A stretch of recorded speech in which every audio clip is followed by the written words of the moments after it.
A very good evening to you on this 17th day of May 2023. Trust you're doing well. Let's keep you updated on all that has taken center stage in the country. Let's take a look at our highlights.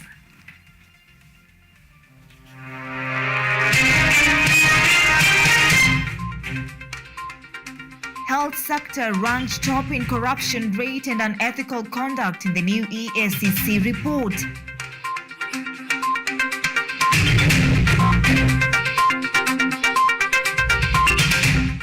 President Ruto graces the Pan-African Parliament Summit on Climate Policy and Equity in South Africa, champions for African countries' welfare and partnership deals.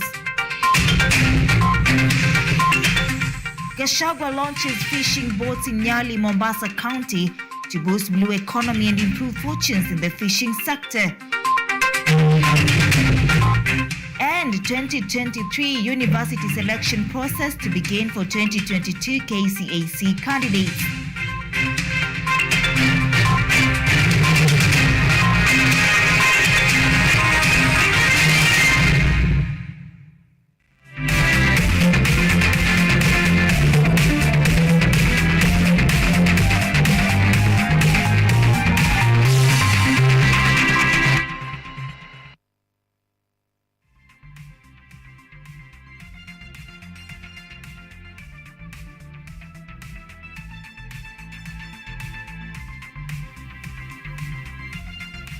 All right, tonight I'm stepping in for Joseph Cass. My name is Ann ODIDA. Our sign language interpreter tonight is SAMMY OKELLO. Stay with us for the next 30 minutes. Welcome to the broadcast.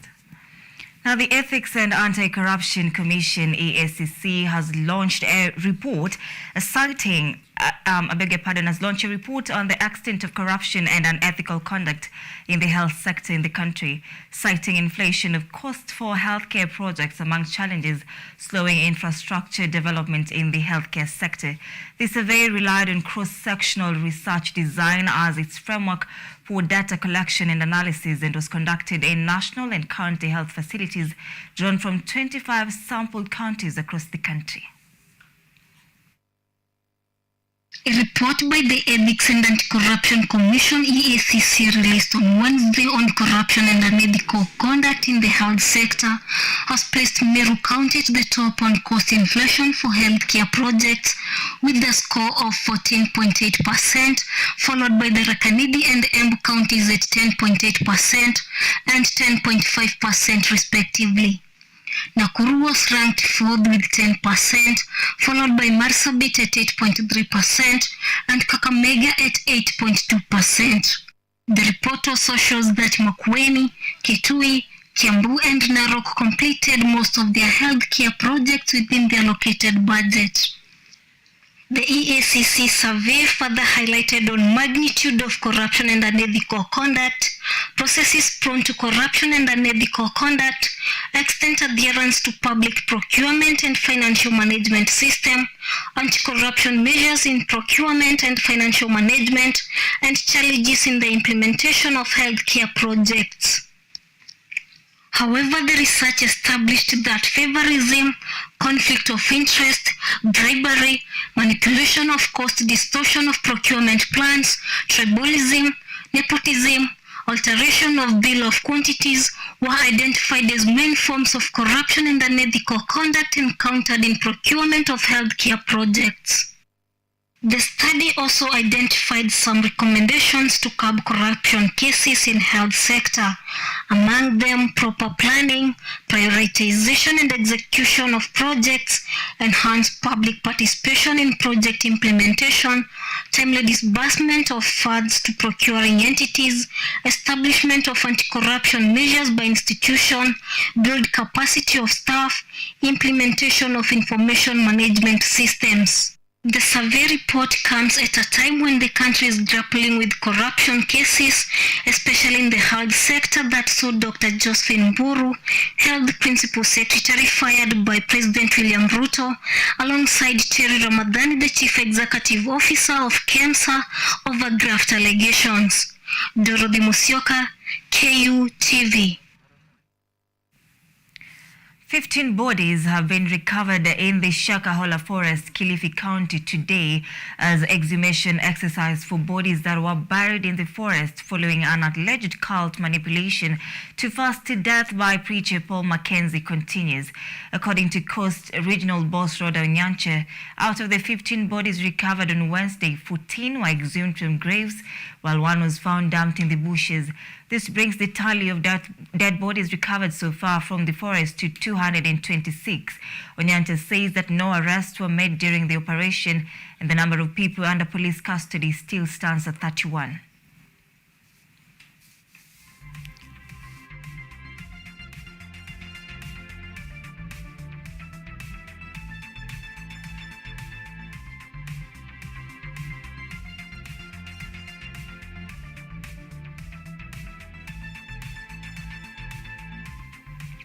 Now, in the second day of the third Pan-African Parliament Summit held at Midrand, South Africa, the Pan-African parliamentarians from countries all over Africa have deliberated on the thematic concern on climate policy and equity.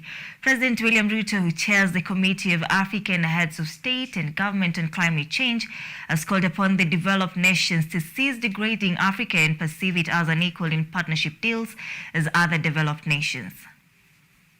President William Ruto, while addressing the Pan-African parliamentarians who had convened for the third Pan-African Parliament Summit with a fresh call on climate policy and equity at Midrand, South Africa, says that Africa has been subjected to inequality by the developed nations in matters relating to partnership deals.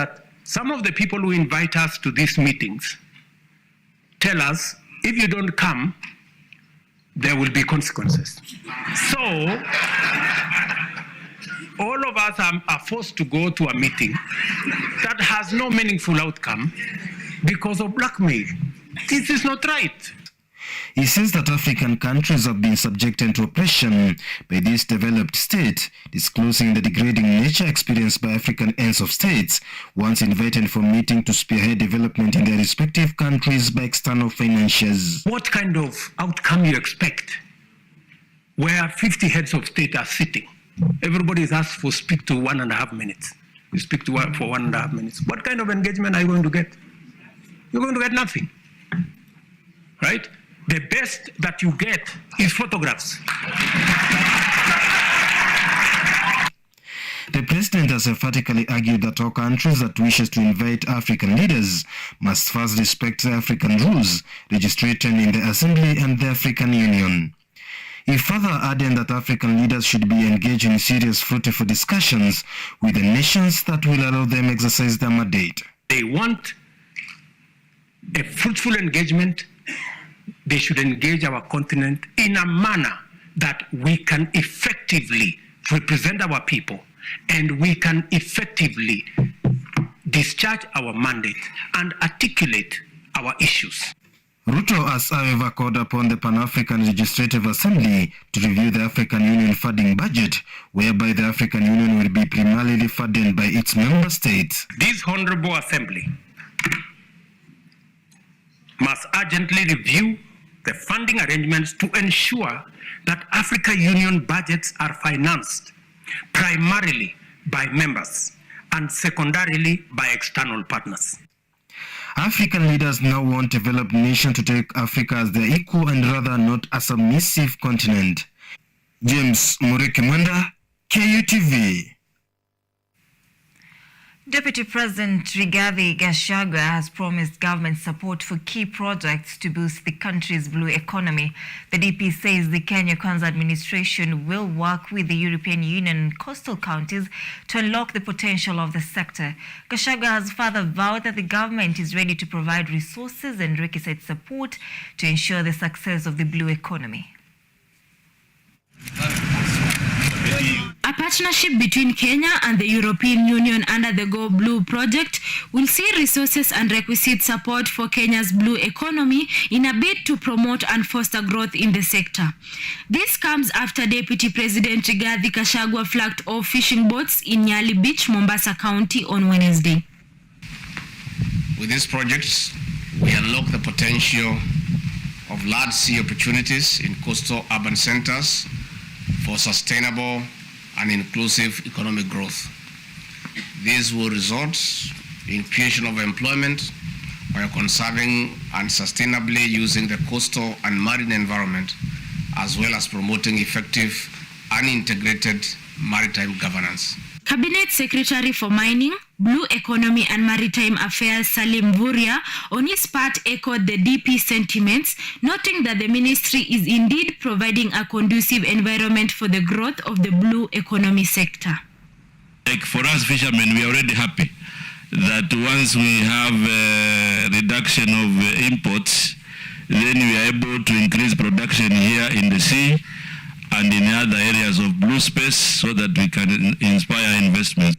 Last month, the Deputy President launched similar projects in Mvita in Mombasa and Shimoni in Kwale, all aimed at rejuvenating the sector, which is a key area of focus for the Kenya Kwanza administration.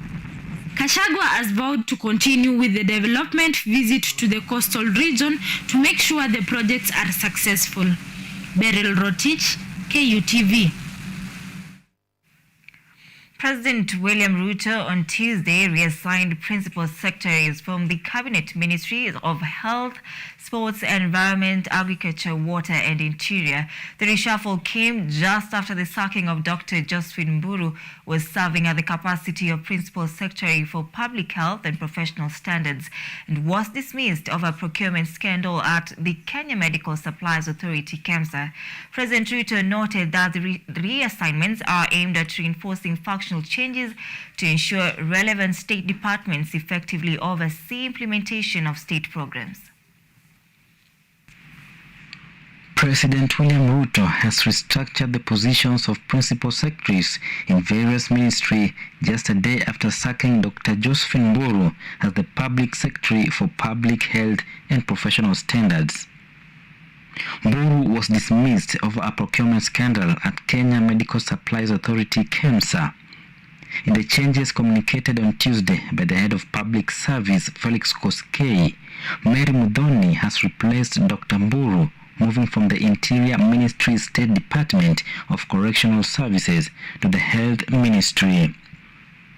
Ms. Esther Ngero, who was in charge of performance management in the Office of Prime Cabinet Secretary, has been reassigned to the State Department of Correctional Services. Engineer Peter Kiplangat Tum, who was the PS in charge of medical services, has been moved to the sports docket as Harry Kintai takes over medical services docket in the Health Ministry from PS for Livestock Development. PS Jonathan Mweke, who was in charge of sports, has been shifted to the Livestock Development Wing in the Ministry of Agriculture, while his counterpart Ephantus Kimani, who was heading Forestry Department, moved to the Irrigation Department. Gitonga Mugambi, who was the Irrigation Department PS, has been moved to the Ministry of Environment under the State Department for Forestry, following the reassignment of Kimani. The head of state has nominated Fred Njeri Harrison for appointment as the PS for Performance Management within the Office of the Prime Cabinet Secretary. During his fifth cabinet meeting in State House yesterday, the president issued a stern warning against corruption and wastage in the provision of services to the people, promising that corruption and wastage of resources will not be tolerated. Joseph Oyomo, Primetime News.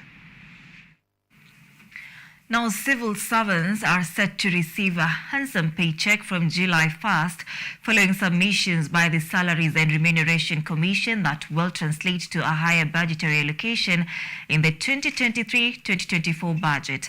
According to the Principal Secretary Treasury, Chris Kipto, the decision was arrived at after successful job evaluation from SRC and the Treasury.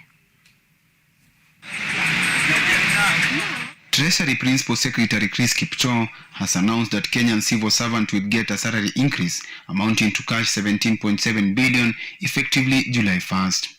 Kipto, who appeared before members of parliament, stated that the fund had been taken into account in the 2023-2024 financial year budget. However, Dr. Kipto did not provide the timeline within which the Treasury and the Salaries and Remuneration Commission were likely to announce the new salary structures.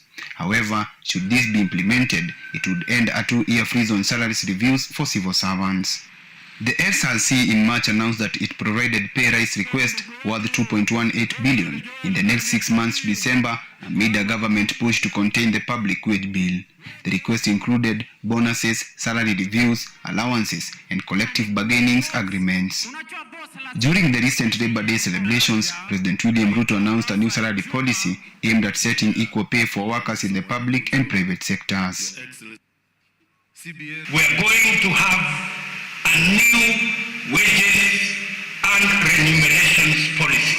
Tunatengeneza sera mpya ambayo itashughulikia ni nani analipwa pesa ngapi.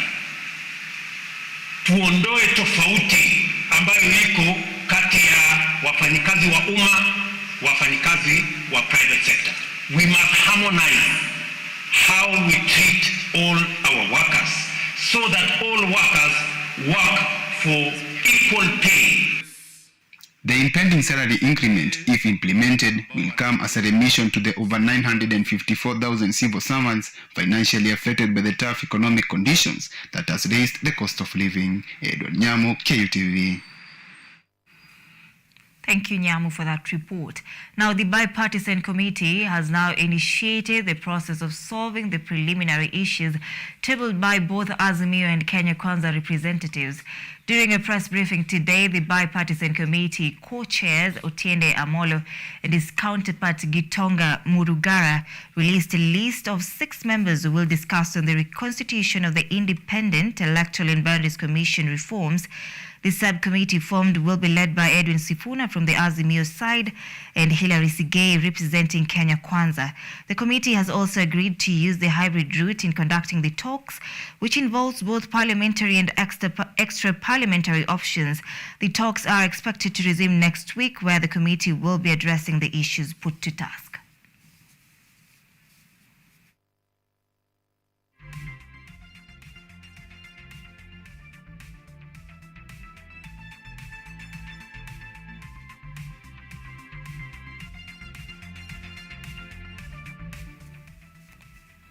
All right, we are taking a very fast short break at this point. Stay with us. We are coming back with more.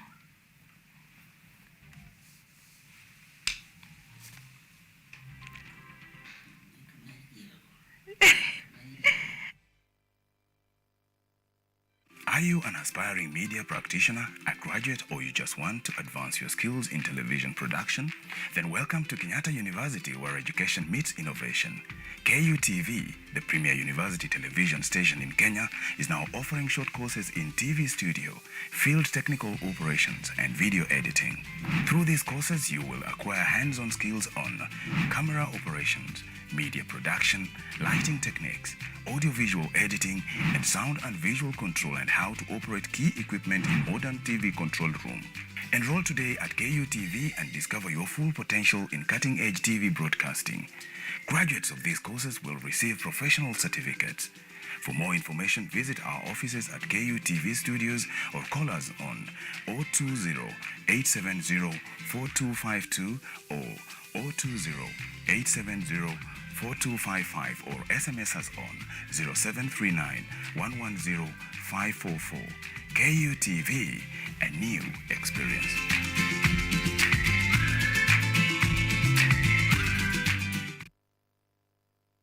Lola is an app that gives you a chance to watch videos, listen to audios, and read articles wherever you are for free.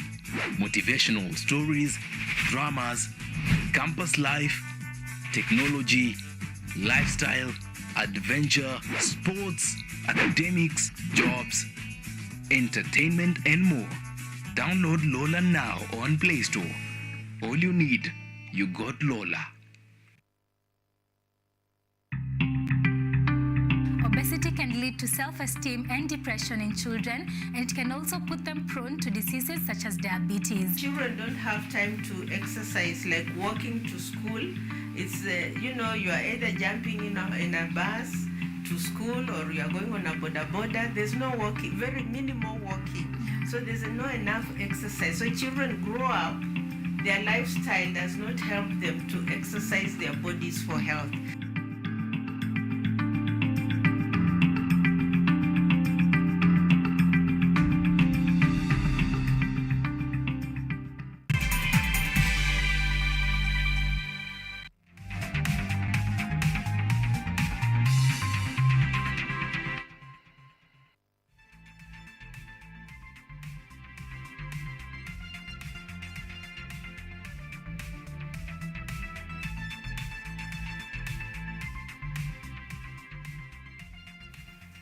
All right, welcome back to the broadcast. Let's continue with our coverage. Education Cabinet Secretary Ezekiel Machogu has today unveiled the placement of the 2022 Kenya Certificate of Secondary Education, that is KCSE candidates, to universities and colleges. The official commissioning of the Kenya Universities and Colleges Central Placement Service KUCCPS portal took place at the University of Nairobi, marking the beginning of the selection process for candidates. Students who sat for the 2022 KCSE exam are now eligible to apply for various courses. This follows the commissioning of the Kenya University and Colleges Central Placement Service portal by Education Cabinet Secretary Ezekiel Machogu on Wednesday. The CS noted that unveiling of the placement of 2022 KCSE candidates in universities and colleges is expected to provide clarity and direction for thousands of students who aspire to pursue higher education. He also stated that it will serve as a milestone in the government's efforts to reform the higher education funding system, ensuring equitable access and promoting affordability for students across the country.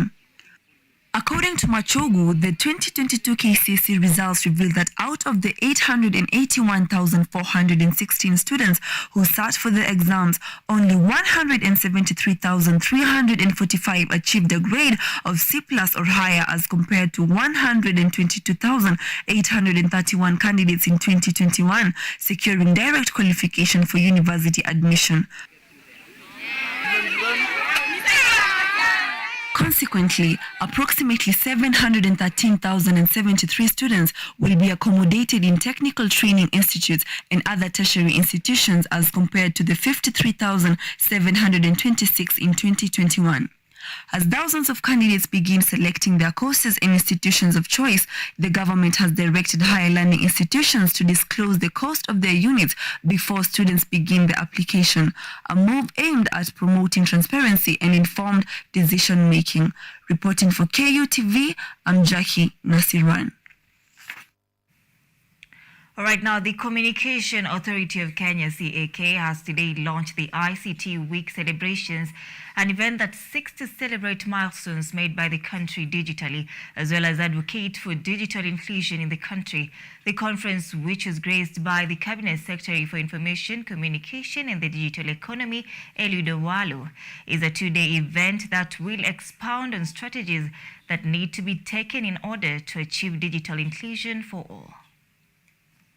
In an event that attracted different stakeholders in the country, the Communication Authority of Kenya, CAK, today launched this year's ICT Week celebrations under a theme dubbed Digital Inclusion, Enhancing ICT and Usage for All. The Cabinet Secretary for Information, Communication and Digital Economy, Eliud Owalo, who was in attendance, lauded the Communication Authority of Kenya for organizing the event, citing that it is through discussions that solutions are found. Dialogue of this kind, ladies and gentlemen, which will happen over the next 2 days, is the cornerstone of meaningful progress in every sphere of any economy. Owalo further added that digital inclusion is a priority for the Kenya Kwanza government, especially on the issue of digital identity, which he stated might be achieved by next year. And our proposition is that by March next year, each and every Kenyan should be on a digital identity. And that will sort out a lot of our problems. In addition, the Cabinet Secretary cited that the government has already made steps to provide platform for the youths to access jobs on the digital markets through various programs. And we have established 240 ICT hubs out of the possible 1,450 that I had mentioned earlier. So we believe that we will equip the youth by way of skills. We will equip the youth by way of digital jobs. In fact, through the Jitume program, we are moving the youth from learners of ICT skills to instant earners within the digital space. On his part, the Director General CAK, Ezra Chiloba, cited that the end goal of the conference is to find solutions to digital inclusion. We've had development in terms of infrastructure. A lot has happened in this country. We still have a significant number of our people who are not in a position to reap the benefits or dividends of this digital transformation. As the country makes its steps in joining the rest of the world in the digital transformation, this year's ICT Week seeks to advocate for digital inclusion across the country. Ruth Wanjiru for KUTV.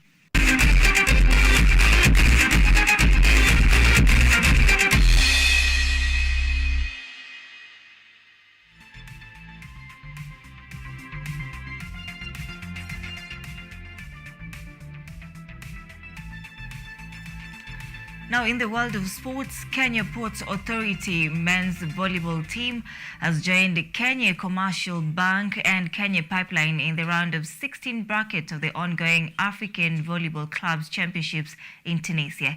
KPA booked the last 16 ticket in the men's category following a 3-1 set win against Senegal's ISEG and will face Chief Naval Staff Spikers of Nigeria, while Kenya Pipeline will play against DEC of Ivory Coast in the round of 16 matches. Meanwhile, KCB's stellar form continued after the women's defending champions registered their third successive straight set, a 3-0 win in the final Pool B fixtures against Saltigue of Senegal. The women's round of 16 matches will be played from tomorrow as the championship challenge intensifies.